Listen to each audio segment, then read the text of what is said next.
Hey everybody, welcome back to our podcast. This is Murder with My Husband. I'm Payton Moreland. And I'm Garrett Moreland. And he's the husband. And I'm the husband. All right, well, today we can jump right into Garrett's 10 seconds. Well, most of the week, I've just been putting up like stuff in our house. Blinds, mirrors. Who would have thought it'd be such a handyman? You know what I'm saying? He really does walk around with his little drill. No, but I don't know. We've just been putting up. So before we've done it, we're like, get blinds. Like have someone come in, get a quote, and they install them. And so I just went to this website, measured everything, ordered them, and just installed all them. It's a scam. It saved us so much money, and they look great. So if you do that for a living, sorry. But yeah, okay, we won't say it's a scam if you do it for a living. Yeah. But no, but it worked out good just to do it ourselves. We just saved a bunch of money. Yeah, it was great. And it was good for me to learn how to do it. So that's what we did this week. Been hanging out with Daisy. She's currently chewing on the plant in front of us. But it's okay because it keeps her distracted. Because last time we were recording ads, she was a little little demon. Oh, yeah, she was. She was biting the mics, barking. She was going crazy. She was in a little mood. Anyways, short and sweet today. So let's hop right into it. Also, if I do sound a little different today or out of breath, I am currently just fighting off a cold. So that is why, and I'm sorry in advance. All right, our episode sources are Invisible Killer, The Monster Behind the Mask, Murderpedia by Diana Montane, murderpedia.org, Wikipedia, CaseTrueCrimeCorner.com, Florida Keys Missing and Unsolved, and newspapers.com. So for our listeners who live in Florida, you know that hurricane season is simply just a fact of Florida life, and you can't escape it, and you've got to be prepared. From June to November each year, every news report of a new tropical depression puts you on edge because you've at least seen images of the devastation a hurricane can cause. Most recently, it was Hurricane Ian that destroyed so many homes on Florida's Gulf Coast. Even the strongest shutters can't protect your house from being leveled by a direct hit from a Category 4 or 5 hurricane. Sometimes the only thing to do is protect your house the best you can and then evacuate the area. So in September 2004, that's exactly what Charlie and Terry Brandt decided to do when it seemed inevitable that Hurricane Ivan would reach Category 5 strength and sweep over their home in the Florida Keys. And when you think of the Florida Keys, you may only think of Key Largo and Key West, but actually there are 800 keys in the Florida Keys. Among them are Raccoon Key, Little Duck Key, Sunset Key, Long Key, No Name Key. That's creepy. Why not name the key? And then there's Big Pine Key, and that's where the Brandts lived.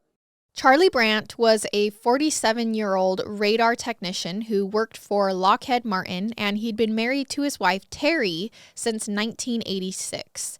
While Charlie earned pretty good money as a radar specialist, Terry also earned through working reception in a dentist's office to be financially self-efficient. And they ended up not having kids, so both of them were able to maintain full-time jobs, and with their combined incomes, they built a house on Big Pine Key in 1988.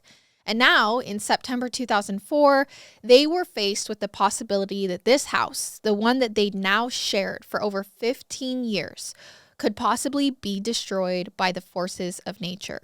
So they shuttered it, they boarded it up well, and they got ready to evacuate. Terry's 37-year-old niece, Michelle Jones, had a house up in Maitland, which is just outside of Orlando, and also away from the projected path of the hurricane. And so that's where the Brandts were headed to stay. That's so scary, hurricanes. Oh, it's terrifying. Because they're just so devastating. Charlie and Terry had actually stayed with Michelle once before, a few years earlier, when their house was undergoing repairs, and her door was always open to them. So after accepting the invitation, Charlie and Terry packed some bags and drove their Subaru Outback across the 7-mile bridge to the Florida mainland and then north on I-95 and the Florida Turnpike, making the 6-hour trek to Michelle's house, arriving there on Saturday, September 11th. Okay. Now, the mood was a bit off from the get-go, from the moment that the Brandts arrived. Charlie seemed preoccupied and had this kind of faraway look in his eyes, and he seemed really uneasy. I mean, he was probably worried about his house, you'd think. But by the time they arrived, it was, in fact, already looking like the hurricane had changed its path and wasn't going to hit the Keys after all. So maybe Charlie was just annoyed that they'd gone through all of this trouble and made this trip for nothing. That happens every year. That's hurricane season for you. Mm-hmm. You go through all this prep and then nothing happens. But I guess it's better to be safe than sorry. For sure. So Florida seems to have a devastating hurricane once every 3 decades. And at the time Hurricane Ivan was threatening Florida in 2004, Hurricane Andrew had happened only 12 years earlier, and that hurricane absolutely obliterated residential parts of Miami. 65 people died and over 60,000 houses were destroyed, causing $27 billion in damage. So hurricanes are serious business. Like I said, it was probably better safe than sorry for them to board up their house. But it looked like Hurricane Ivan was going to show Florida some mercy. However, there Charlie and Terry were anyway, 7 hours away from the comforts of their home. Once they settled into their niece's house, Charlie phoned his dad and sister Jessica to tell them that they'd arrived in town. His dad and sister lived about an hour away in Ormond Beach, which is a city on Florida's coast near Daytona Beach. Charlie made plans to go see his dad the next day, and Terry had, for a long time, recognized that Charlie had kind of an uneasy relationship with his family. She wasn't actually that sure why. Charlie didn't talk much about his family history. It did seem like kind of a complicated relationship, though.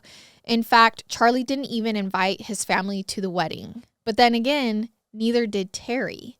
They had a small wedding with only close friends, even though that wedding was in Ormond Beach where Charlie's family lived. So it's a little weird, but, you know, not all couples are as close with their family. The day after they arrived at their niece Michelle's house, Charlie and Terry set out for his dad's house, and they got there at around 2 in the afternoon. They drank some beers and then drove to his little sister's house for a dinner. Hopefully they weren't driving under the influence, you know, but Charlie continued to be in a weird mood. He was distracted. He was a little bit irritable. It was almost like he didn't want to be there. Charlie told Terry during the visit, "I think it's safe for us to go back home." He almost had an urgency in his voice. He began insisting that they pack up and return as soon as possible. Which is not like they were in a boring area. Right. You know what I'm saying? Right. Like they're still on the coast. They haven't seen family forever. They hadn't even been away from their home for 24 hours. Yeah. He explains to his family he didn't even want to evacuate in the first place. He then informed everyone that they would be leaving the next day. No one really quite understood what the hurry was, though the tension between Charlie and Terry felt obvious at this point, like you could tell the couple was fighting. No one knew what may have been going on between them, but it felt like something was amiss.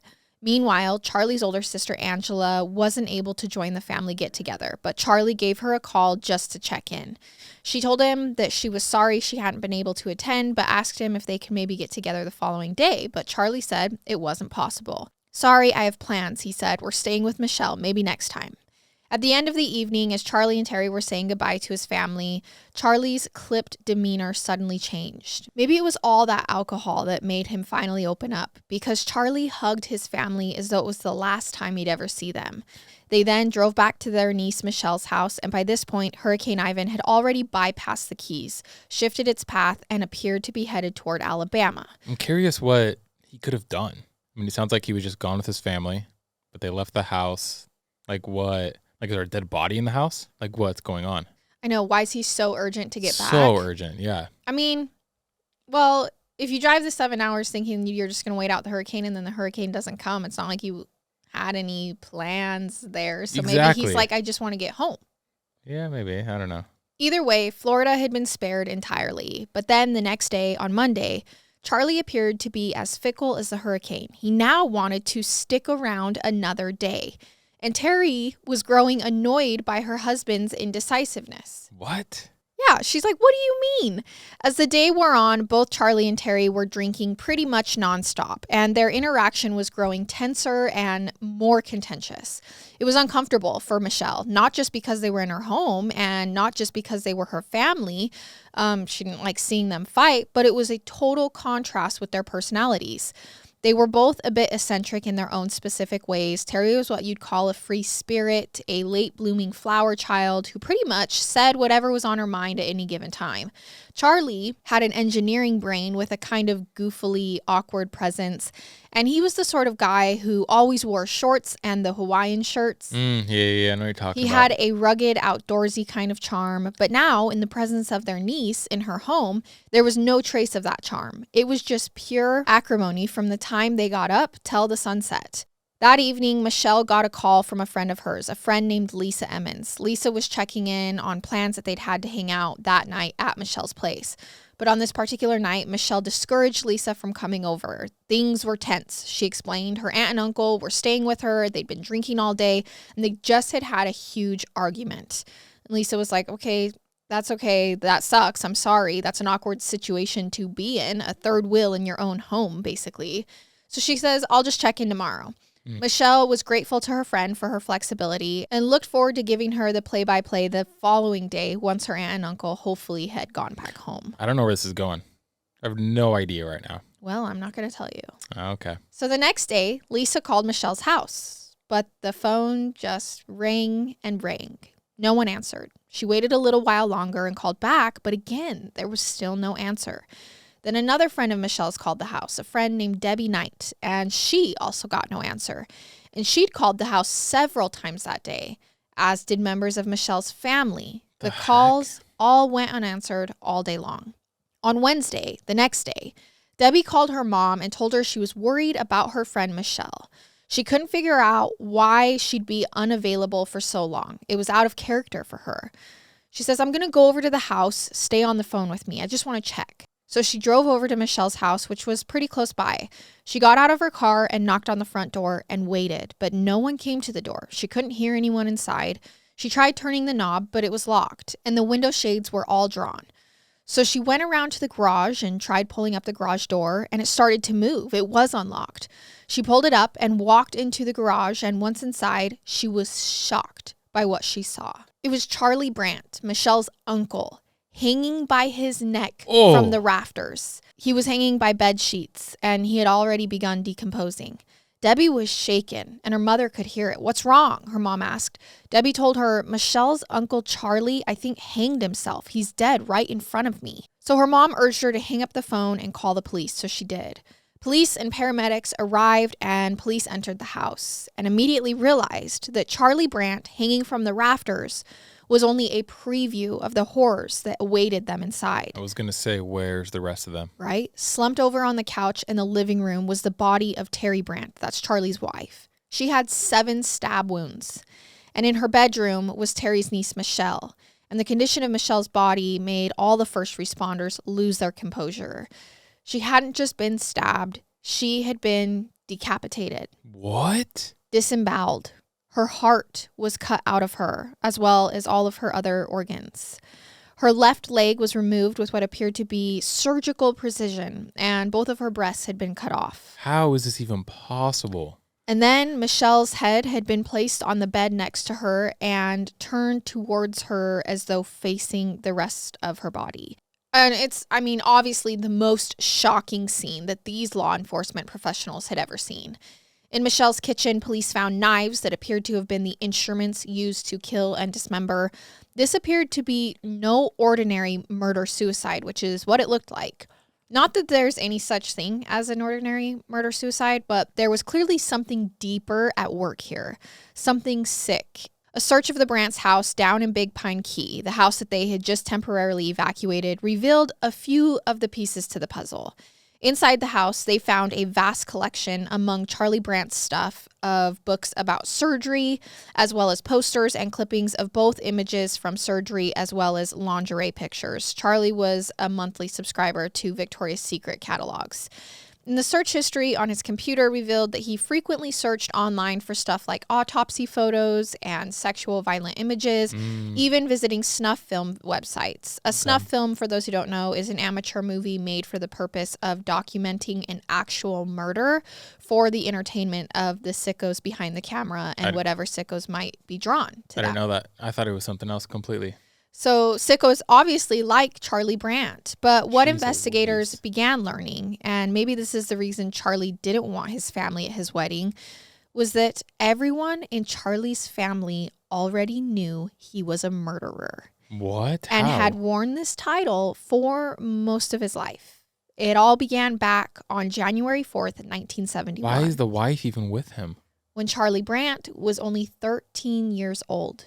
Charlie and his family had moved around a lot up to this point because of his dad's career, but at this time they were living in a 2-story house in Fort Wayne, Indiana.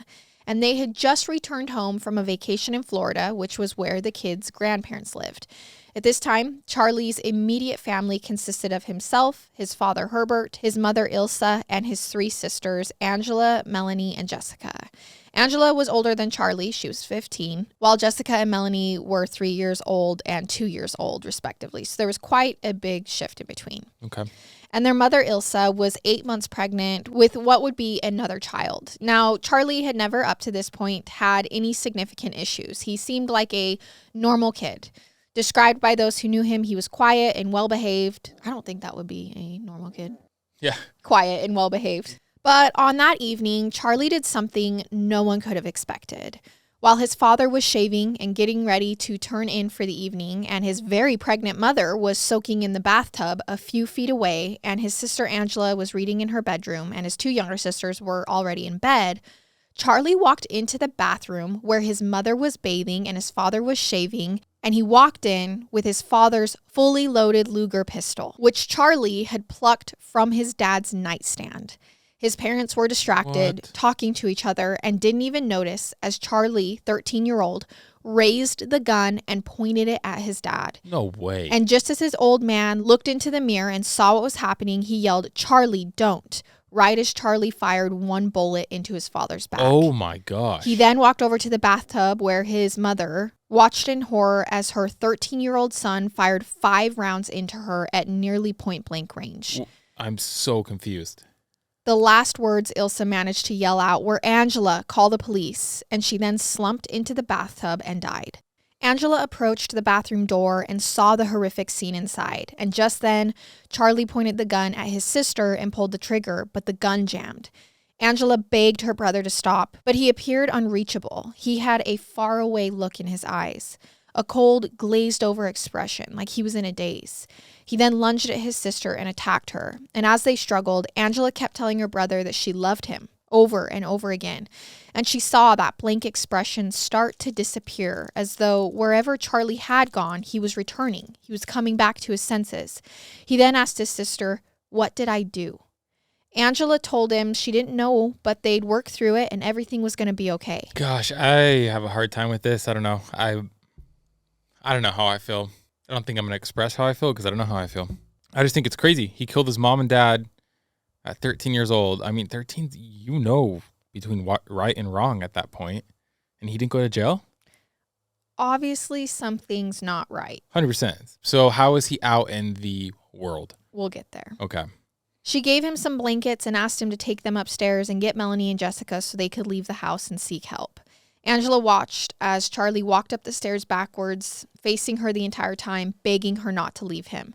And she assured him she wasn't going to. But once Charlie was far enough away, Angela made a run for it, darting from the house toward the nearest neighbor. Charlie gave chase, with betrayal oozing from his voice as he called out, "You said you wouldn't leave me," while Angela banged on her next-door neighbor's door. Charlie got closer and Angela again ran. But just then, the neighbors opened the front door to find out what all the commotion was about, and that's when they found Charlie standing on their porch. "I just shot my mom and dad," he told them. At the scene, cops and medics found Charlie's mother dead, and they were unable to save her unborn baby. Charlie's father was in serious condition with a gunshot wound to his back. He was able to gather enough strength to tell police that it was Charlie, his own son, who was responsible, before being rushed to the hospital in an effort to save his life. Charlie was handcuffed and taken down to the police station. During the interview, police, of course, asked him why he'd done it, why he'd shot his parents and attempted to shoot his sister. Charlie could offer no explanation other than to say, "I just felt the urge. Everything seemed to snap." Oh my. He indicated that it may have been due to pressures at school and pressures at home, Earlier that very evening, he had been sternly reprimanded by his mother for not finishing a homework assignment. And then he told police that while they were out of town in Florida, while they were out hunting, his father shot and killed the family dog, Charlie's beloved beagle, which Charlie considered his only friend. Now, because Charlie was only 13 years old when he killed his mother and shot his father, who ended up surviving, state law at the time prohibited criminal prosecution of minors under the age of 14. So a grand jury decided that he was not criminally responsible. Charlie was evaluated by a mental health professional and was deemed to suffer from, quote, a serious psychiatric disorder. Oh, you think? And so Charlie was committed for treatment at a psychiatric hospital in Indianapolis, which... Gosh, it's so hard, but I'm glad that he hopefully is getting the help he needed, but obviously it's not going to turn out. It's just hard because I am all about people changing. Don't get me wrong. But I don't know if you can change that. It wasn't just like, so I think there's a big difference between breaking and entering, right? And then maybe killing someone and what Charlie did. Right. Right. There's obviously a big difference between going up to your parents and killing them for zero reason. I mean, like, I don't think breaking and entering and killing someone's obviously okay, but I mean, I think I can wrap my brain around why they might have killed someone. Like if it was they were stealing something. Right. But a motive. A motive. But there was zero motive. I mean, he was like possessed almost. We're really in deep mud here because he's 13 and this is a hard conversation. There's going to be a lot of opinions. I'm just telling you my opinion. Go ahead. And we can move on. Go ahead. That's just insane. Okay, but here's the issue. He goes to the psychiatric hospital, but he ends up only spending a year there. Oh my gosh. After which he was released back to his father, who had forgiven Charlie for what he had done.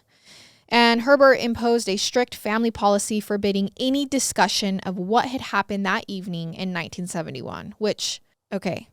But the Fort Wayne community didn't forgive and forget as easily as Charlie's dad, and the weight of public perception because of the degree to which Charlie's offenses were publicized in the local media became too much for the Brandts. Because of this, Herbert moved his family down to Ormond Beach, Florida, where Charlie was able to resume living a normal life, attending high school, getting fairly good grades.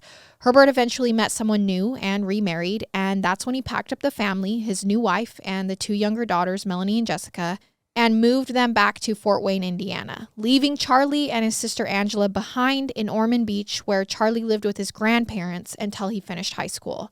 Okay. And then the rest of Charlie's life seemed to be average, maybe even above average. Charlie went to college and earned an associate degree and then became an electronics technician specializing in radar. He got a job with Raytheon, one of America's largest defense contractors, and that job took him to the Bahamas, where Charlie was put in charge of intercepting the smuggling of illegal drugs into the United States. Charlie ran a surveillance blimp called Fat Albert that was based out of the Florida Keys, where he would later live. When Charlie first met Terry, his sister Angela pushed him to be open with her and come clean about his past and about what had happened when he was 13 years old. But Charlie couldn't do it, and he asked Angela to keep it to herself. This was a secret he didn't want to share. Okay. He didn't want his future wife, Terry, knowing what he had done. And that, in all likelihood, is why Charlie didn't invite his family to the wedding and generally kept his family away from his new wife. Okay. And was probably why he was nervous that day. And by all accounts, their marriage really was a happy one. Their friends and colleagues saw them as affectionate, both with established careers, both living in what many saw as a dream house, a beach house in the Florida Keys, a tropical paradise. But then in 1989, the same year they moved into their newly built house, something grisly happened not far from where they lived. Downtown by the A1A Causeway, beneath the bridge connecting Big Pine Key to Little Torch Key, lived a woman named Sherry Parisho.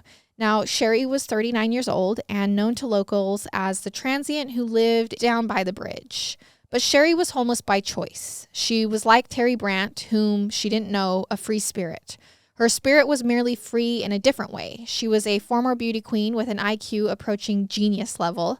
She was well-read and had a broad range of interests, and she was just a bit touched, as they used to say about people who straddled the fine line between eccentric and mentally ill. Okay. On the morning of September 7th, 1989, a group of fishermen were down by the causeway when they hooked what they felt like was their biggest catch of their life. Oh, no. And it was Sherry. She was dead from based on what the medical examiner could determine blood loss. But it wasn't just blood that Sherry lost. Sherry, in addition to having had her throat slit, was missing her heart. Whoever killed her had also cut her heart out very cleanly with clear precision. And it wasn't the first murder in this part of the Keys in recent years where the victim had been found without a heart. So I'm just going to be mind blown if he's killed multiple people this whole time. Like, that's insane. And no one ever knew. Well, in December of 1988, a 20-year-old leukemia survivor named Lisa Sanders attended a party on No Name Key in a house at the end of No Name Road. The last time Lisa was seen alive was around 9:30 that night when she left the party and walked away on foot. The next day, only a couple hours after her parents reported her missing when she failed to return home, Lisa's badly battered body was found in a gravel pit. She had been stabbed, beaten, and tied to a car with a rope around her neck and dragged, and her heart was also missing from her body. This is brutal. But these two murders in the span of just 10 months, both in the same general area where the victims' hearts were missing, left authorities and the press speculating that there may be some kind of devil-worshipping cult in the area making human sacrifices. Again, this was the 1980s.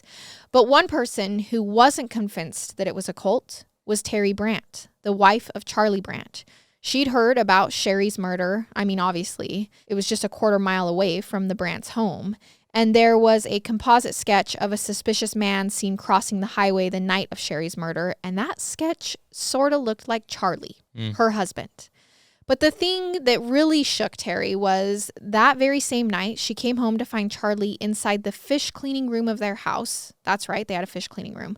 And Charlie was covered in blood, her husband. The sink also was just bathed in blood. And there was not a fish to be seen anywhere. And if there had been a fish, it would have had to have been the size of a marlin to produce that much blood. Yeah. Now, during dinner one night with Charlie and his brother-in-law, Charlie stepped away to use the restroom, and Terry took this opportunity to confide in Jim her concerns. It was probably a fish, he told her, but Terry didn't think so. She suspected that her husband, Charlie, may have been responsible for the mutilation murder down by the bridge. I don't know what you do. She asked him, should I call the sheriff? But Charlie's brother-in-law told her she would be doing so at her own risk. Because if it turned out that Charlie had nothing to do with it, and most likely he didn't, he said, then that would probably spell the end of their marriage. And is that a risk she was willing to take? Terry decided it wasn't. And that was the last time she spoke of it until the second half of September 2004. Upon talking to Angela and learning about his childhood and about how he killed his mother, and upon talking to Charlie's brother-in-law and learning about Terry's suspicions in 1989, investigators were beginning to suspect that Charlie Brandt not only did a murder-suicide, but was also probably a serial killer. Okay. Authorities down in Monroe County in Big Pine Key were satisfied that Charlie Brandt was probably responsible for all of these murders, so they closed Sherry's case. But then they began looking at other murders Charlie may have been responsible for. Other murders of women where the victims' hearts were removed. And they found one in Miami in 1995. It was on November 24th of that year that a woman's body was found inside a black plastic bag wrapped tightly in a sheet and dumped near a building materials plant on the western edge of Miami-Dade County. Fingerprints identified the victim as 38-year-old Darlene Toller, a sex worker from Detroit who had lived in South Florida for the previous few years. And notably, Toller had been decapitated and had her heart cut out of her body. Police had no leads whatsoever until Charlie Brandt's gruesome murder-suicide in 2004, when they closed Sherry's case and realized that Charlie's niece's body was treated much the same as Darlene's in Miami-Dade County, looked into it and learned that Charlie Brandt frequently traveled the same highway off of which Darlene Toller was dumped.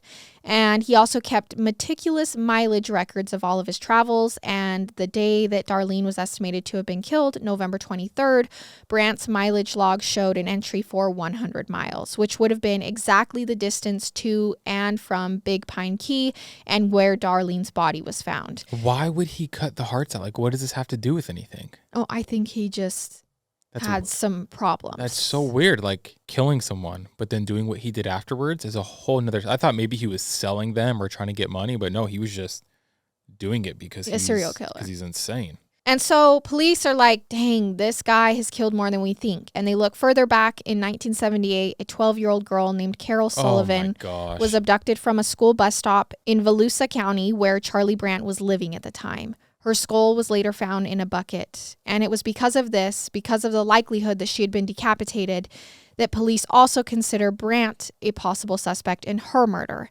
In all, the lead investigator in Seminole County, where Brandt killed himself and his 2 family members, found 26 different murders that bore some similarities to Charlie Brandt's MO. That would make him one of the biggest serial killers ever. But it was only Sherry Parisho and Darlene Toller that they were able to link to him for sure. Got it. And so those are the only 2 who have been closed with Charlie Brandt as the killer, but there's still 26 other open murders where he is the main suspect. And he's dead, so it's not like we're ever going to get any more information on this. Obviously DNA, but that's probably way past the point. Also, like resources, I mean. Because he's dead, so I think part of them is like, not that they should do this, but why should we continue to look in these murders? But it sucks because they're never going to know who it is as well. Yeah, and that was the story of the victims of Charlie Brandt, and also the possibility that there are way more and he's a way bigger prolific serial killer than we think. I'll never understand serial killers that have a wife and like a full-on relationship and seem to really love their wife because they're not killing them. I mean, he did at the end, but that's because maybe he assumed he was going to get caught. Yeah, obviously. I don't know. I don't understand the psychology behind all that. Oh, I think on that trip, obviously Terry found out and then voiced her suspicions and said that's why he was freaking out. I know what you did to your mother, and now I know you were responsible. And it's also possible she said, I'm going to turn you in. Which is like, it sucks. That whole thing is so bad. It's horrible. Oh, it's devastating. All right, you guys, that is our case for this week, and we will see you next time with another episode. I love it. And I hate it. Goodbye.